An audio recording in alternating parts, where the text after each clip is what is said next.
In a galaxy ruled by empires older than human history itself, one princess demanded something no prince could give: humility. From diamond palaces to burning suns, suitors from 100 worlds failed her impossible royal test. But then, she noticed him. A quiet human janitor with calloused hands and eyes that carried wars no one else remembered. And when he spoke, when he solved the test with a truth sharper than any blade, the galaxy itself seemed to pause. If you love stories where humanity's heart outshines alien technology, where courage hides in the most ordinary souls, then hit like, subscribe, and share this story. Because sometimes, the smallest act of humility can change the fate of an empire. They said the palace of Zafaria shimmered brighter than any starship hull, but that day, its gleaming halls felt cold. Princess Aake stood on her crystalline balcony, staring down at the courtyard where yet another prince stormed away, armor flashing, pride wounded. He was the 7th suitor that week. 7 noble heirs, 7 failures. Her royal advisor, a thin insectoid creature with twitching antennae, shifted nervously beside her. "Your Highness," he began, voice clicking like brittle glass. "Perhaps the test is too difficult. The other empires grow impatient. You risk offending." Aake cut him off with a raised hand. "The test stands," she said quietly. Her silver-scaled skin shimmered under the triple suns. "If a prince cannot solve a simple puzzle, he does not deserve a crown, or my people." And that was it, her test. Simple, at least on the surface. A child's toy, a 6-sided puzzle cube, deceptively innocent. Each prince was asked to solve it while explaining what leadership meant to him. One by one they failed, not because the puzzle was impossible, but because the question was. They talked of conquest, of bloodlines, of destiny. Not one of them had ever led without ordering someone else to bleed for it. Not one of them had ever touched the cube without disdain. To them it was a toy for servants, not a challenge for kings. The princess turned away, weary of grandeur. Her people needed wisdom, not ego. Yet across the galaxy, humility had gone extinct. And then, something caught her eye. Down below in the long corridor of polished marble, a figure moved differently. Not with the stiff grace of nobility, but with quiet purpose. A human. He wore plain gray coveralls, hands roughened from work. A janitor, judging by the mop and the small listening device tucked in his ear. He moved with focus, adjusting vases before cleaning, ensuring every surface shone before stepping away. "Human labor," her advisor muttered. "They've been part of the council only 3 cycles. Hardly civilized." But Aake didn't answer. Her gaze lingered. This human, this janitor, handled every task with such care, as if the palace itself were something sacred. "Bring him to me," she said suddenly. The advisor froze. "Your Highness?" "You heard me." Moments later, the man stood before her, tall for his kind, though still shorter than most Zafarians. His uniform bore a small patch, MAR, Maintenance Division. He held his mop like a soldier holds a rifle, uncertain whether to salute or flee. "Do you know who I am?" Aake asked. He nodded awkwardly. "Princess Aake of the Zafarian Empire. Everyone's heard of the royal test." She studied him, his tired eyes, his quiet confidence. "And what have you heard?" "That it's impossible," he said, "or that the princes just think it is." Her silver eyes narrowed with curiosity. "Interesting answer. Tell me, Mirror of Earth, can you solve this?" She held out the puzzle cube, the same one that had driven princes into tantrums. Mir took it without hesitation, rolling it in his hands. Looks like a Rubik's Cube, but 9 colors? And the centers rotate? Fancy." His fingers began to move, not hesitantly but with casual rhythm. The sound of turning plastic filled the room. "You've seen this kind of toy before?" Aake asked. "Yeah," he said. "Back home it's something we give kids to teach patience." Aake tilted her head, intrigued. "And what does it teach adults?" He smiled faintly. that sometimes the hardest problems are solved one small turn at a time. She watched in silence as color after color aligned under his touch.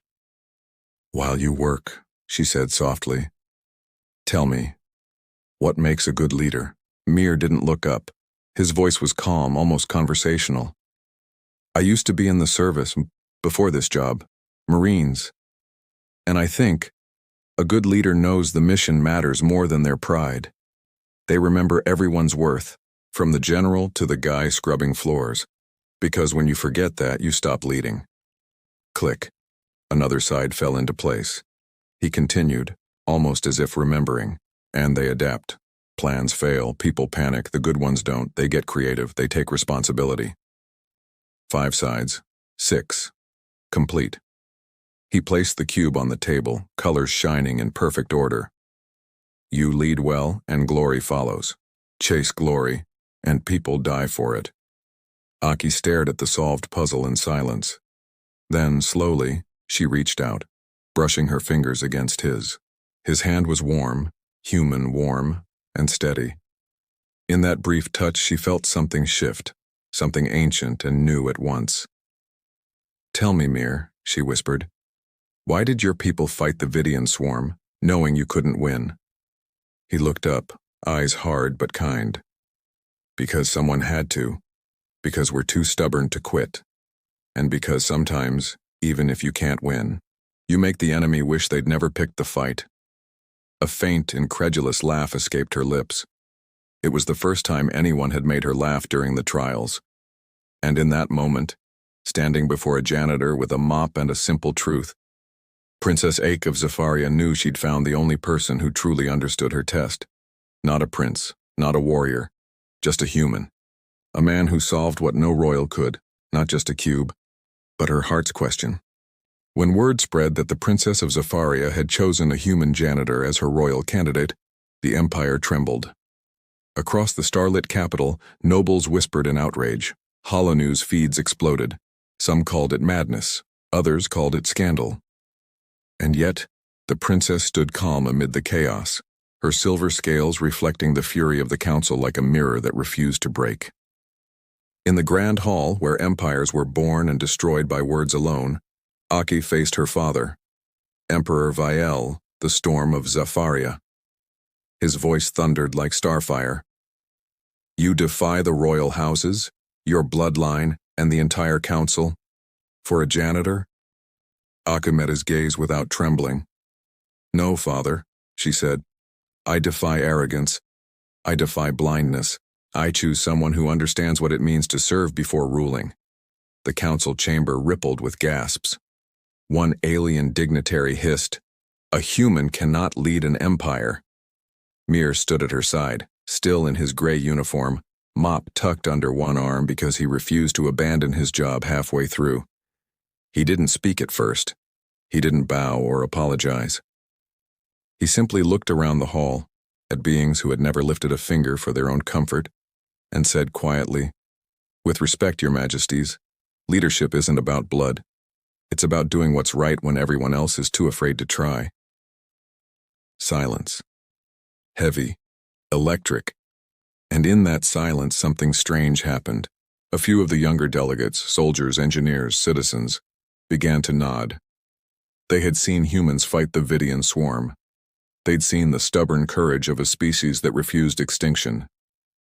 The Emperor leaned back, eyes narrowing. "And if this human fails?" "Then he fails honestly," Aake replied. "And that's more than any of your princes have done."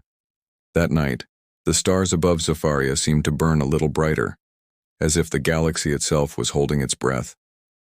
Days turned into weeks. Protocols shattered. The janitor from Earth was taught court etiquette, military doctrine, diplomacy. At first he stumbled. He bowed at the wrong times, spoke too directly, and once accidentally used a ceremonial napkin to clean his hands, a minor galactic scandal. But Aake watched something extraordinary unfold. Every lesson he learned, he shared. Every tradition he was taught, he questioned, not with arrogance but with logic. "Why?" he'd ask. "What purpose does this serve? Slowly, the court began to see what she had seen all along. When the Zafarian defense network glitched under a cyber attack from a rival world, it wasn't a general who found the flaw. It was Mir. He remembered a maintenance schematic no one else had noticed, rerouting systems manually. He saved 3 cities that day. When the people rioted over trade disputes, it wasn't a noble speech that calmed them. It was Mir, standing in the crowd, speaking like one of them. "You want to be heard," he said. "So do we. Let's start there." They listened. He didn't become royal overnight, but he became something far rarer. A symbol, proof that greatness doesn't require a crown, just courage and clarity. And as months passed, the galaxy began to change its tune. Human ingenuity, they whispered now. Human stubbornness, human heart. The princess and the janitor became inseparable, partners not just in politics, but in purpose. Together, they rewrote what leadership meant for an entire star system. Years later, historians would write about treaties forged under their joint rule, alliances born not from fear or power, but from respect. They would call it the Age of Balance. But in her private moments, Aake remembered that balcony, the mop, the puzzle cube, a simple moment that reshaped destiny. In the end, it wasn't a royal bloodline that saved the Zafarian Empire. It was a janitor, a man who cleaned floors and carried a soldier's scars. Because sometimes the universe doesn't need another prince. It needs someone who remembers what it's like to be human. So the next time someone tells you that titles make leaders, remember Princess Aake and the man with the mop who proved them all wrong. If this story stirred something in you, that quiet pride in what makes humanity us, then give this video a thumbs up, subscribe for more tales of courage, and share it with someone who needs a reminder that even the smallest among us can change the stars.